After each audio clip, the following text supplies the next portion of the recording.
অবিশ্বাস্য এক match জিতালেন Bangladeshi cricketer Towhid Hridoy এবং শামীম হোসেন পাটোয়ারি। নিউজিল্যান্ডের বিপক্ষে 183 রানের লক্ষ্যে ব্যাটিং করতে নেমে শুরুতেই আউট হন সাইফ হাসান। এরপর ব্যক্তিগত 21 রানে লিটন দাস আউট হলে ওপেনার তানজিদ তামিম খেলেন পুরো একটি টেস্ট ম্যাচ।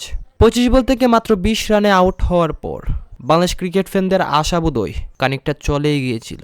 তবে সেখান থেকে বিধ্বংসী ব্যাটিংয়ে তাওহিদ হৃদয় এবং পারভেজ ইমন দেখালেন কিভাবে ফিরে আসতে হয়। একের পর এক ছক্কা ছাড়ে তুলোধুনো করতে থাকেন কিউই বোলারদের। ব্যক্তিগত 28 রানে লং অফে ক্যাচ দিয়ে সাজঘরে ফিরেন পারভেজ ইমন। এরপরই মাঠে নামেন শামীম হোসেন পাটোয়ারি, আর নেমেই সেই কি টেকনিক্যাল শট। অর্থাৎ সেই মুহূর্তে জয়ের জন্য প্রয়োজন ছিল 31 বল থেকে 49 রান, আর সেই ম্যাচ জিতিয়ে দেন বাংলাদেশের দুই ক্রিকেটার তাওহিদ হৃদয় এবং শামীম হোসেন পাটোয়ারি। মাত্র 13 বল থেকে 31 রান করেন শামীম হোসেন পাটোয়ারি। অপরদিকে বিধ্বংসী হাফ সেঞ্চুরি করেন তাওহিদ হৃদয়। প্রিয় দর্শক, বাংলাদেশের এমন একটা ম্যাচ আপনার কাছে কেমন লেগেছে জানাতে পারেন কমেন্ট বক্সে।